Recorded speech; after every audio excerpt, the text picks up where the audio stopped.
What's going on, everybody? Welcome back to the channel. I hope you all are staying safe and you've been doing well since the last time I posted.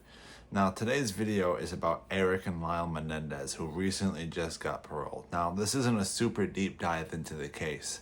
If you guys are interested in seeing me do a deep dive into the case, blow this video up, comment on it, subscribe to the channel, all that good stuff, and let me know that's what you want to see, and I will attempt to do the deepest dive I possibly can into the case if that's something that you would like to see. So let me know if that's something you want to see.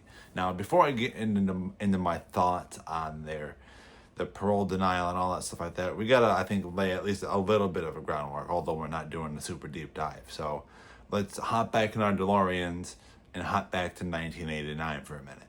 1989 is when Erik and Lyle killed their parents, right? And then the court case takes a number of years until 1996 when they get convicted. Now, when they get convicted, they get sentenced to life without. They both got life without sentences in the California Department of Corrections.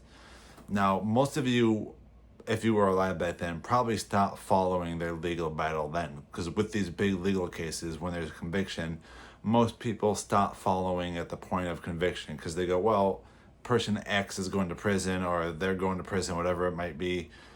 No, I don't really care about what happens to them in prison as long as they're in prison. But as you could probably guess, if you were alive in 1996, I technically was. I was 1 year old, so I didn't really know much of what was going on. You know what I mean?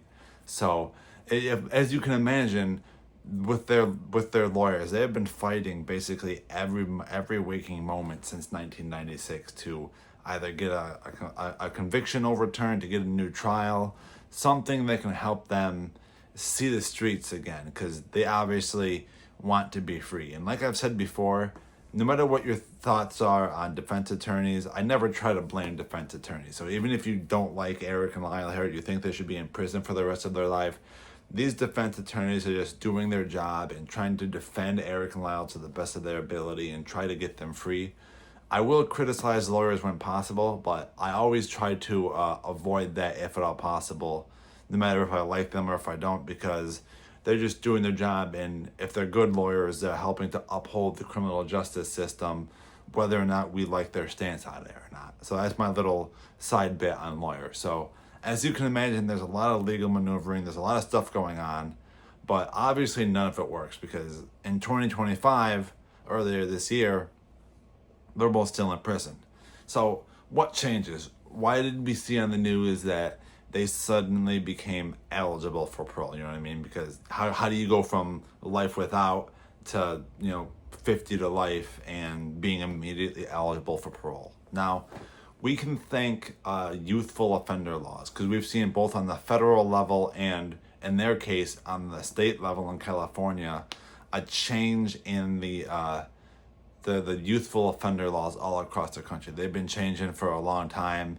And in California's case, it directly applies to them because, as I saw, so hopefully I'm not correct, you can feel free to correct me if I'm wrong here, because they were both under the age of 26, they were eligible for resentencing from a legal standpoint, because they were considered youthful offenders, and that is what legally made them eligible for at least their case to get looked at. Now, when your case gets looked at, there is no guarantee that your sentence will be changed. It's just a guarantee that, hey, we're going to look at your case and look at the merits, and maybe you get resentenced, maybe you get sentenced to the same time.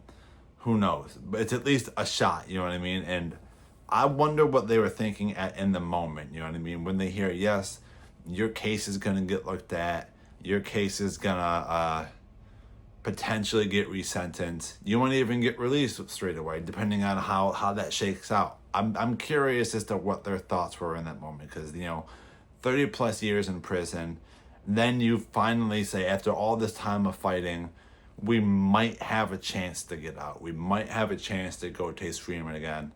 I would be very interested to know what their initial thoughts were in those moments when they found that out. Now, they obviously get resentenced at 50 to life. And with their age at the time of the crime, although they were both above the age of 18, they become immediately eligible for parole. And it seems like the LA County DA at the time is the one that really led the charge on, I think they should get resentenced. Yes, they both had some scrapes in prison, but very minor stuff for 30 plus years. They both have under 10 incidences. I think one of the brothers has like a cell phone charge, but mutual combat stuff, pretty minor for being in prison for 30 plus years. Nothing that would make you go, oh my God, that person's a danger to everybody. They're not assaulting staff. They're not stabbing people up.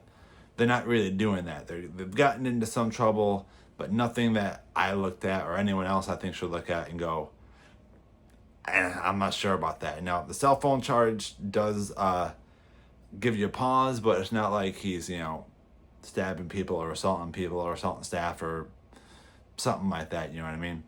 So they get this resentencing, and I think there was a public outcry because there was a Netflix documentary that dropped. I forget when it dropped. I didn't get the chance to watch that one.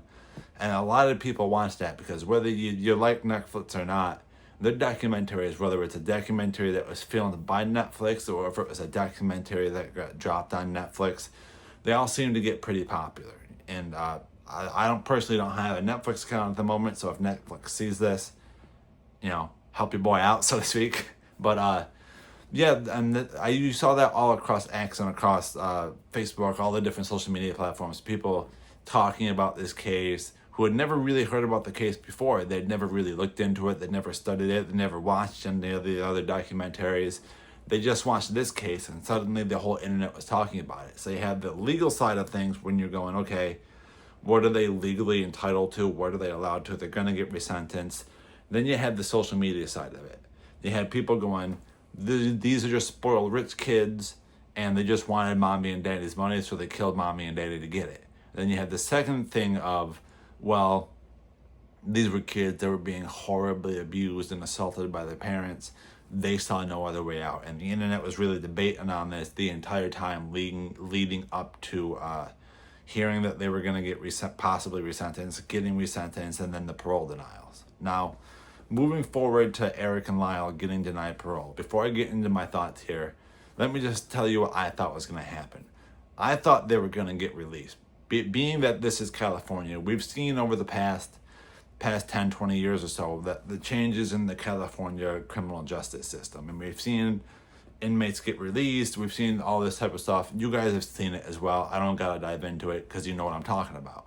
And once I heard of this, I was like, they're lucky they're in California because they're probably going to get out. Because my thought was if they were in Texas or if they were in Florida, something like that, they would never have gotten out. Even if they were eligible for resentencing, it wouldn't have helped them. So I thought that being in California was going to allow them to get out sooner rather than later once they found out it's a possibility that they could get out.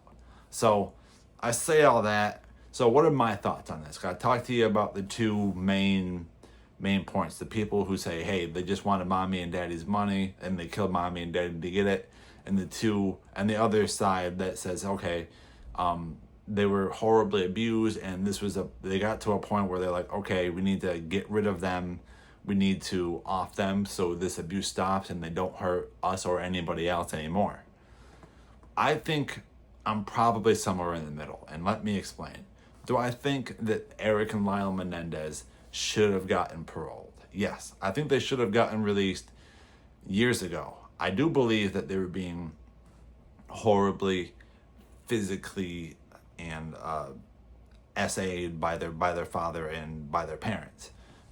Now, I don't think that they should have gotten off scot-free. By that meaning, they should have spent at least some time in prison, because there's a difference between ending someone's life when they're actively assaulting you. Like someone breaks into your home, you kill them because your kids are asleep, you don't want them to get to your kids, or someone's hurt you in the past, and you're like, I don't want that to happen again, as reasonable as that is, because you're like, this person's hurt me so much, they're gonna hurt me again, I have to put a stop to it. The thing that gives me pause is you weren't currently being hurt by them. They weren't like actively doing something to you to be hurt. You know what I mean?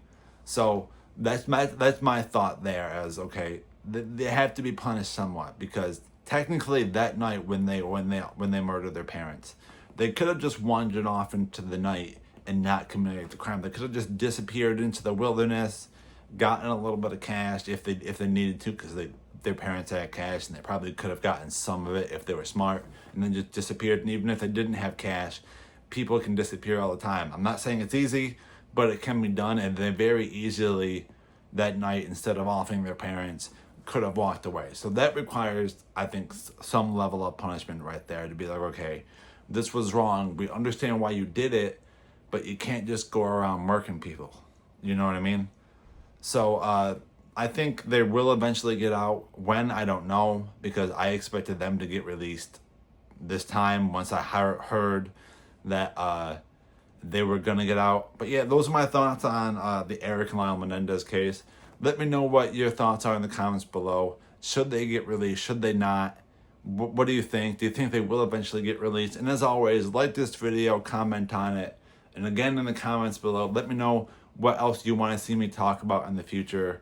Like the channel, subscribe to the channel, hit the bell so you always stay updated for when I upload more videos. And until next time, guys, have fun and stay safe.